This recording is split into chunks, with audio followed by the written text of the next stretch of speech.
I'm kind of a car idiot. I've owned 60 cars in my life and I currently own 9. I've loved cars ever since I was a kid. But you know what? In the last few years, I've become a car enthusiast that hates car dependency. When you really think about it, this is a pretty dumb way to get around. So how did I go from being an absolute car fanatic to someone that can't stand car dependency? Today, let's talk about it.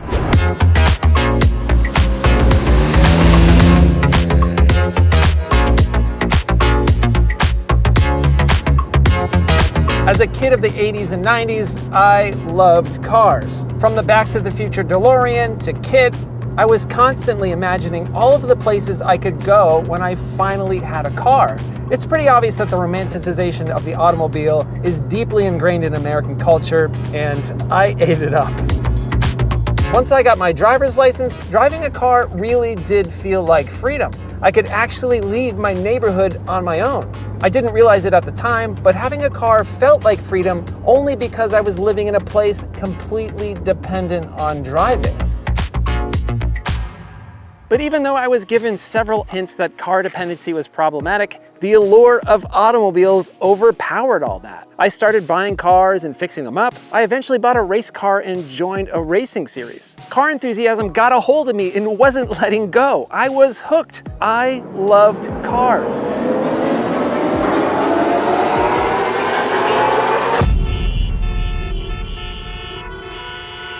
So, how did I finally come to realize that building our entire lives around the automobile is kind of a f***ing scam? Turns out when everyone is driving living room-sized boxes, it's not easy to move around when there's a lot of them. Cars are simply geometrically inefficient. Every car added to the road makes each existing car on the road less useful. The greater LA area is the perfect example of the absurdity of car dependency. Our infrastructure has been designed for cars at the expense of everything, and it's still not even good for cars. I mean, this is kind of ridiculous. And it's not just Los Angeles. Americans spend an average of 9 full days per year stuck in traffic. Much of that time stressed out. Having a kid was a big part of me realizing that car dependency sucks. See, she agrees. In a car-dependent place, my kid will have to rely solely on adults for her mobility until she gets a car of her own. It's kind of sad. There's places in parts of Europe and Japan where children have far more independence and freedom than kids do in the US. There are cultural differences, but in North America, the dangers posed by cars are simply greater. I also quickly found out that like 90% of my parenting was warning her about the dangers of cars. How most drivers wouldn't look when they were backing out of their driveways, how drivers are often on their phones looking down. When she started riding a bike, it didn't take long to find that we had virtually no safe places to ride. Parents today often worry about things like abductions, but the reality is your kid getting killed by a car is astronomically more likely. It's the #2 cause of death for children in the US. It was #1 for a long time until it was surpassed by, you guessed it, guns. While the car crash death rate in the US has dropped significantly since the early days of the automobile, the number of fatalities by car are at the highest level in over 40 years. 43,000 people were killed by drivers on American roads in 2021, with over 7,000 of those people being on foot or on a bike. An estimated 1.35 million people are killed by cars worldwide every year. That's equivalent to 11 fully loaded jet airliners crashing to the ground every single day of the year. But we basically just accept this huge death toll without batting an eye. And why is it that car-related deaths are going up in the US? With smartphones and the social pressure to be constantly connected, distracted driving does seem to be part of the problem. The reason why so many of us look at our phones in the car is because there are countless things we'd rather be doing other than driving. While we can sometimes be blessed with a beautiful open stretch of road, Driving can often be boring, tedious, and occasionally maddening. No wonder we want to be distracted. Even if we've never consciously recognized it, many people don't actually like driving. It's just that it's been made a requirement by decades of city planning decisions. And unfortunately, drivers don't often realize how dangerous their behaviors can be to those outside their vehicle. The side effect of being distracted while piloting a 5,000-pound mobile living room is sometimes you crash and people die. But traffic deaths are falling in many European cities, and it's not like smartphones don't exist there, so there must be more to this. You're probably also aware that North American cars have gotten significantly larger and heavier in recent years. Can that be blamed for the rise in car-related deaths? Automakers are killing off small cars in favor of larger, taller, and heavier vehicles. Some will say that this is due to consumer demand, which is true up to a point. Gas is relatively cheap in the US, and larger vehicles are often viewed as more useful, convenient, and comfortable. But the reality is more complicated. There are strong incentives for manufacturers to sell trucks and abandon cars. There have been regulatory exemptions that favor trucks over cars for years. The corporate average fuel economy rules started as a way to encourage the manufacturer of more fuel-efficient vehicles. But there are exemptions. Two classes of vehicles, passenger cars and light trucks, are subjected to different fuel economy rules. The light truck requirements are less strict than car requirements. Sounds pretty reasonable, right? But something far more subtle and subversive has been occurring. Instead of following along with the spirit of the regulations, automakers simply began to broaden the definition of light truck because it was easier to meet the more lax fuel economy standards of trucks.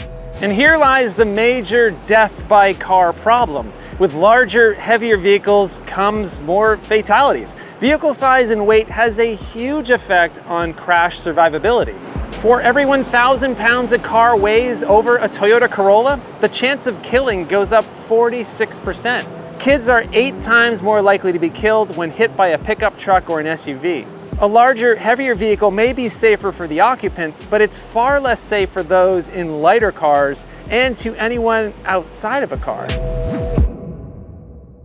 When you start to see all of these things stack up against cars, you start to wonder, why are our cities, towns, and suburbs designed this way? Before the proliferation of the automobile, places in North America were designed around the ability to move people around, not the ability to move cars around. Cities and towns were built with businesses and shops located close to homes, usually within walking distance. The car looked like a beacon to a future utopia where people wouldn't need to walk anymore. The development of low-density suburban sprawl far outside city centers was encouraged. And through all of this, public transportation was getting gutted and removed. Getting around by means other than a car was getting much more difficult.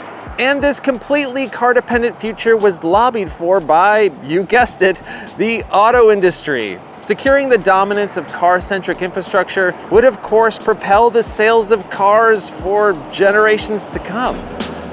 The car industry was in favor of an expansive highway system, and they got it, successfully linking rural areas and distant cities. But these highways produced a wave of destruction as the core of virtually every major American city was bulldozed through for their creation. Low-income and minority communities were intentionally targeted. Over 475,000 homes were destroyed and 1 million people were displaced. Wealthier residents moved to the newly growing suburbs, using highways to commute back to cities by car.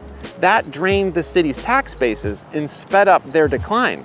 Highways had the unintended consequence of decimating the economic prosperity of the very city centers they served.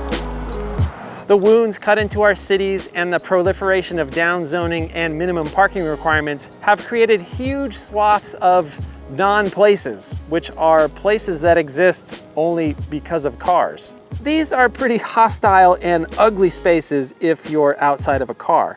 Multiple lanes of traffic, high vehicle speeds, thin or non-existent sidewalks, huge parking lots. You'd never want to spend time here. And not that long ago, many of these places were rural areas or farmland. Now they're giant parking lots like this one. The way our cities and suburbs were built and transformed has forced nearly everyone into car ownership and car travel, to the point where the alternatives are so inconvenient, unpleasant, and dangerous that they're rarely ever considered. And even after all of these years, our infrastructure still favors the car at the expense of safety. When it comes to cars, you can have speed or you can have safety. You can't have both. Since the dawn of the automobile, transportation departments all across the US have overwhelmingly chosen speed. The higher the vehicle speed, the higher the likelihood that someone outside the car will be killed. A lot of us might think, why don't we just lower speed limits? Sounds fair, unless you're aware of the totally absurd way speed limits are set. When a street is designed, engineers are not often targeting a specific speed. Instead, we simply build roads and set the speed limit where only 15% of the drivers are exceeding that limit. Makes sense, right? No, it doesn't make any sense at all. Most streets in North America are designed with overly wide lanes, leaving margin for driver mistakes and encouraging high speeds, regardless of posted speed limits. Speed limit signs have very little effect on driver behavior. Not only are these flawed road designs more deadly for anyone outside of a car, they're also more deadly for drivers. All because traffic engineers prioritize the speed of vehicles over the safety of people. Most crashes happen at intersections, and cities often fail to incorporate even the most basic safety features for those outside of cars. Lack of curb ramps, lack of high visibility crosswalks, lack of protected bike lanes, lack of bollards or guardrails, wide lanes, slip lanes, and huge sweeping corners increase the distance people have to cross intersections, putting them at a far greater risk of getting killed. Many of these decisions were made at a time when city planners truly thought everybody would drive and nobody would walk or bike. But decades later, we still haven't moved away from these terrible designs. Transportation departments spend billions of dollars to widen roads in an effort to make marginal improvements to traffic flow. But when it comes to reducing and eliminating the growing death by driver rate in the US, the plans often amount to lip service with few meaningful changes. Cities promote their Vision Zero plans but respond to traffic deaths with "please slow down" signs instead of narrowing travel lanes. They tout bike infrastructure but build tiny lanes on high-speed roads separated by paint or flimsy plastic posts. This type of behavior is occurring in transportation offices all across the US. The sad reality is that these decisions directly result in death. Deaths by car are decreasing in most other developed nations. Most other countries have figured this out. They've recognized that speeds must be lowered to reduce injuries and fatalities, not just through enforcement and signs, but through design choices that force drivers to operate vehicles more safely. By continuing to optimize our streets and roads for vehicle speed, traffic engineers continue to push car dependency on everyone, making our streets more hostile and deadly than ever. You can have speed or you can have safety. You can't have both. Even the terms we use to describe all this have been shifted to deflect blame from car makers and to absolve drivers from their bad decisions. Let's take the way we talk about car crashes. Driving is the most dangerous activity people usually engage in. Calling crashes accidents trivializes all of the bad decisions that allowed a crash to occur. From driver error, distraction, or neglect, to the design of the road that encourages high speeds, to the design of the car that allows high speeds. This implicit nobody's at fault attitude helps normalize the idea that car crashes and traffic fatalities are an unavoidable part of life. And guess who's responsible for crashes being called accidents? Yep, you guessed it again, the auto industry. Initially used as a way to shift blame from themselves, over time the word accident has come to exonerate the driver too. When it came to pedestrian deaths, automakers were once again very interested in shifting blame. A century ago, streets were a public space. If you were a pedestrian and wanted to cross the street, you just crossed the street. To establish that streets were only for cars, the auto industry popularized the term jaywalking. to stigmatize pedestrians who didn't bow to cars and follow newly created traffic rules, portraying them as foolish idiots. And it didn't take long for the auto industry to completely redefine who owns city streets. And this idea that people should surrender to cars is occurring today more than ever. You've got cities that are telling pedestrians to wear high visibility clothing so inattentive drivers will see them. And there's crosswalks that even request users to wave orange flags so inattentive or speeding drivers don't mow them down. Does that seem even the tiniest bit backwards to you? And look, I fully understand the significance of automobiles. I mean, I spent my entire life enamored by them. But our urban planners have optimized towns and cities for cars only, at the expense of everything. And we just go on accepting all these negatives as immutable laws of the universe. As car enthusiasts, it's in our best interest to be aware of and actually do something about the negatives of car dependency. We can own cars, we can enjoy cars, but also understand that making the world a better place can coexist with a love for the automobile. I like having my weird collection of old 80s and 90s cars, tinkering with them in the garage, taking them to the occasional car show, going on a road trip. But this does not mean I want to be forced to drive everywhere. I just want some better alternatives. And no, I am not anti-car. I'm simply tired of living within a system that normalizes 43,000 car-related deaths a year. I'm tired of how auto manufacturers are incentivized to build larger and more dangerous vehicles. I'm tired of the endless traffic. I'm tired of how expensive cars have gotten. I'm tired of the pollution they create. I'm tired of how everything from parking to car crash health costs are subsidized by my taxes. I'm tired of having far worse public transit compared to the rest of the developed world. I'm tired of not being able to walk or ride my bike in my city without risk of getting killed. I'm tired of the inaction of transportation departments, which directly results in injury and death. You don't have to hate cars to understand the catastrophic problems with car dependency. So if you've made it this far in the video, chances are you care about all this stuff too. And you might be wondering, is there really anything we can do to fix it? I'll admit the first part of my strategy is a bit selfish, but it's resulted in me driving fewer miles per year. Make driving fun again. If I know a drive is going to suck and will require sitting in traffic for a long time, I'll first try to find out if I can eliminate the trip. Can we meet on the phone instead of in person? Can I work from home even if it's just 1 to 2 days a week? Or can I partially eliminate the driving stress, carpooling with a coworker? I've also gone out of my way to ensure that most of my driving experiences are fun. As car enthusiasts, it's no surprise that driving is best in areas where not many other cars are present. I'll do whatever it takes to avoid driving in cities and suburbs and instead focus on situations where driving is still enjoyable. Going on road trips or going camping in the middle of nowhere. Spending time on racetrack with my friends.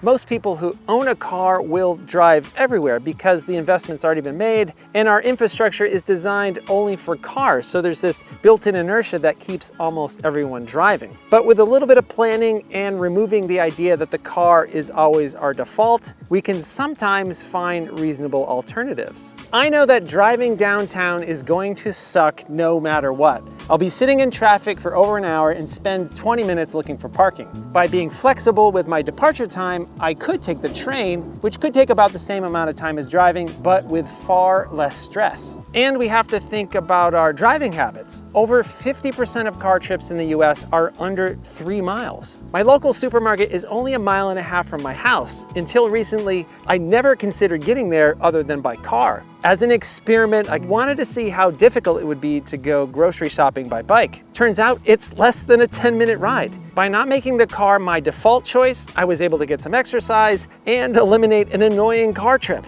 It's certainly not perfect, but it's doable, and I've come to find that I enjoy it.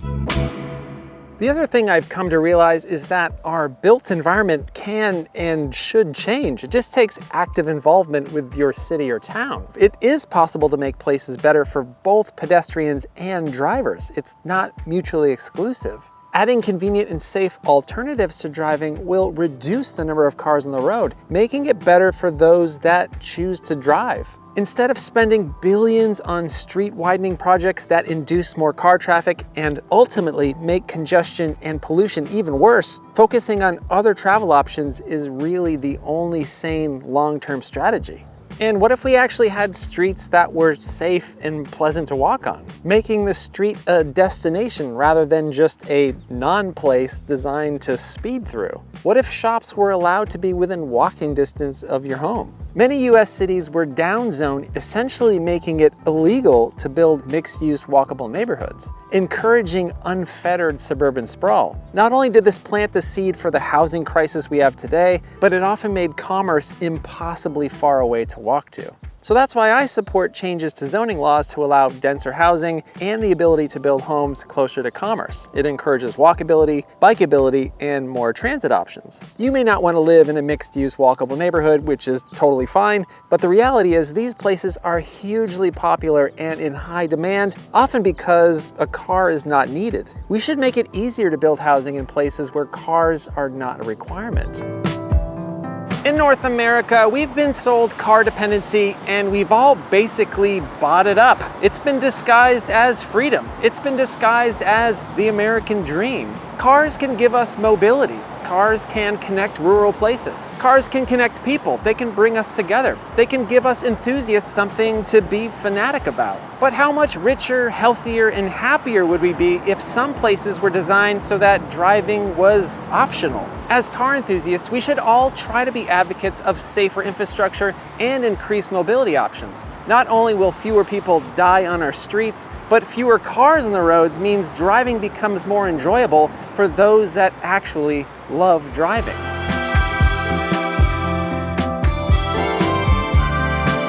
Thanks so much for watching. If you'd like to support this channel, please consider buying a Hello Road t-shirt. I hope you're well, and I'll see you soon.